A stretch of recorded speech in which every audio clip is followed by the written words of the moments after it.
Cliff Cheek here with the Cheek team and Keller Williams Realty. I've got Peter Martino with me of Guaranteed Rate. Hey, Peter. Hi, Cliff. How are you today? I'm doing great. Doing great. Good, good. How are you doing? I'm doing well, thank you. That's good. Great Labor Day weekend and everything? Yeah, it was a great Labor Day weekend, very relaxing, well needed. But the good thing is there was some business happening as well. So people were still in the market, and that's great. Hey, what you're seeing from your side with mortgages, with rates, where's that market? Okay. So since the last time that we did this, there's been a lot that has changed. We had two jobs reports going back 2 months, and both of them were very strong. And on that news, interest rates continued to climb, and the Fed continued to raise rates. And we've seen 75 basis points, and again, it's an attempt to fight inflation. That's the goal of the Fed, is to get inflation back to their target of 2%, and we've been hanging around in that 8%, which is, we all know what that feels like when we go shopping. So, so the Fed used to be a mysterious kind of like, what are they going to do? And that's sort of out of the bag now. On September 21st, the Fed day, there's going to be another 75% or 75% rate increase. And we already know that. So there's no mystery. And hopefully we'll see, it's going to be painful initially. We're going to see rates continue to climb, both on the consumer end and on the mortgage end. But I feel like there is kind of reprieve at the end of the road here, that there will be better days. And in the first quarter of next year, maybe we'll start to see inflation ticking down and mortgage rates will follow suit. Mortgage rates are related to the Fed funds rate, but not directly correlated.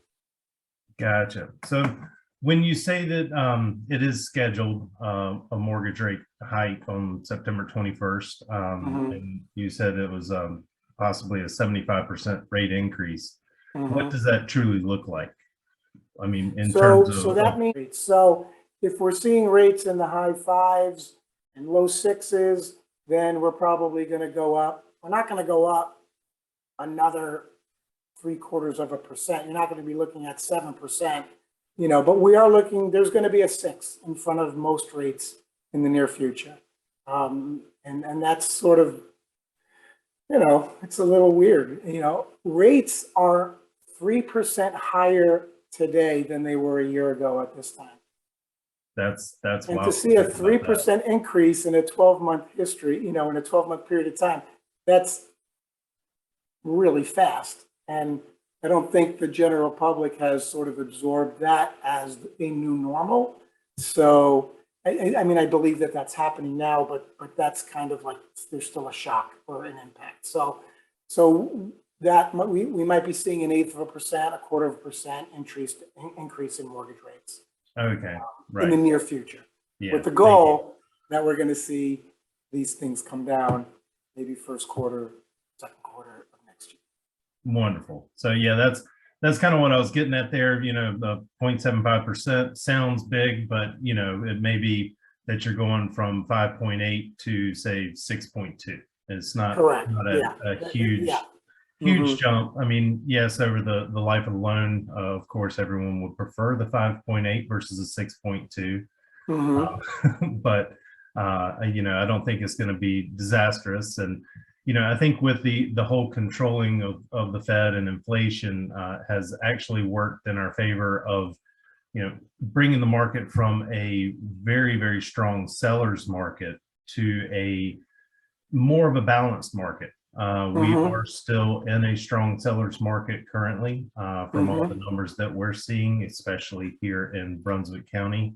Brunswick County has, from the real estate side in August, we're just behind the numbers that we were in 2021 in terms of units sold, new listings hitting the market, and the average sales price and median sales price are still up slightly over what they were in 21. So I think that the Fed controlling this has kind of helped to plateau a lot of things and stop the prices of homes going up and up and up to where it puts it out of the realm of possibilities no matter what the rate is for people. Correct. I know that I've talked to a lot of clients that 2 years ago they were looking at a $400,000 or $500,000 house, of which today that $400,000 or $500,000 house is now 650, 7, sometimes 8, depending upon the location.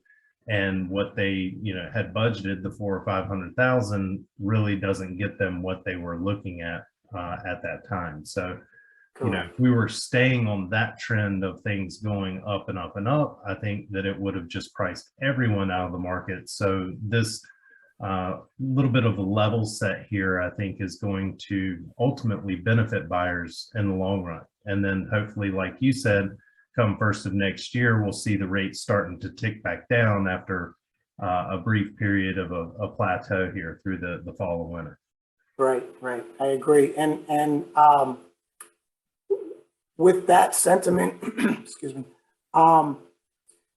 the rising rates have reduced buying power, obviously, because it's more expensive to borrow money. But CoreLogic, which is a national statistical analysis of appreciation, is still showing that homes are appreciating year over year, month over month. We're not seeing depreciation. And I think that, and I've mentioned this before, we are not in a housing bubble. We are slowing down. We are more at that plateau that you had just mentioned. But I keep reiterating to the market, to my clients, that buy the house that you love today. We're going to refinance you out of this mortgage in less than a year, I guarantee it. And marry the house, date the rate. It's a goofy statement, but it's true. We're not going to be in these rates long term. Adjustable rate mortgages sound wonderful, but we have an inverted yield curve, which means short-term rates are higher than long-term rates. So it's still beneficial to do a 30-year fix. But if you wait for next year, you're going to be paying more for that same house because appreciation, while not at the 20-25% clip we saw a year ago, is still going to be at that more normalized 2 to 4%. So, so that's what I've been encouraging buyers to do. And if they can afford it, then buy it now. I love that. I'm going to have to steal that from you. Marry You can. the house, I stole it date from the somebody rate. else. Yeah, marry the house, date the rate. Yeah. That's awesome. With you, because I had mentioned the jobs report. Do you have a minute for this? Oh yes, I think yes, that of most course. people would find this interesting. So I want to share a screen. I think I need you to allow me to share a screen, and if not, that's fine. I'll just talk about it. Yeah, there we go.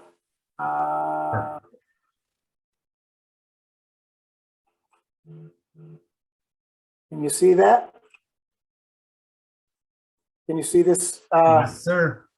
Okay, so this is the jobs report that just came out last Friday, and there were 315,000 new jobs created, which was in line with expectations. For the past 2 months, though, there was a revision because those were robust numbers as well, but they lowered them by $107,000. I mean, 107,000 jobs. But if you take the household survey, that's the BLS jobs report, but the household survey where they're calling, they're taking surveys, there was actually 442,000 jobs created. Here's the thing I wanted to point out. Most of the jobs, about 82% of the jobs are 16 to 19-year-olds. So then when you lift up the hood and you take a little closer look at these numbers and you do a deeper dive, you kind of get an impression of, okay, this is great. I love to see young people out in the workforce, but these are, for lack of a better way of putting it, entry-level positions. They're not in the mortgage world or the house buying market right now, and as a result, labor force grew, which is why the unemployment rate went up. So while these are all great numbers, we're not seeing job creation in the markets that you and I pay attention to the most, which are folks that are looking to buy a home. So Right. I just wanted to give that get that out to you. And No, that's a great stat there. Looking at it initially, I was like, wow, that's amazing. But then after yeah, you just explained it to kind of dumb it down in my head, basically it's, you know, a lot of people going to the entry level jobs, like you're saying, and filling those positions, which we've all seen the now hiring signs pretty much everywhere, you know, at right. any of the fast food restaurants or grocery stores, you know, a lot of the service industry. Those positions have largely been unfilled for the past few years, and it's great to see that the young people are getting out there and getting jobs and filling a lot of those positions, which I think will ultimately, you know, work towards helping stabilize the economy and build things back up. But you're right; those numbers are a little skewed in that they look big, but it's not the market segment that we necessarily look for, you know, qualifying for a home loan or Right. purchasing property. Right. They're still living with mom and dad. But it's good for the small businesses and it's good for restaurants because they have been really suffering. So this is nice to see this kind of this comeback because they've all been shorthanded. So again, one slow step.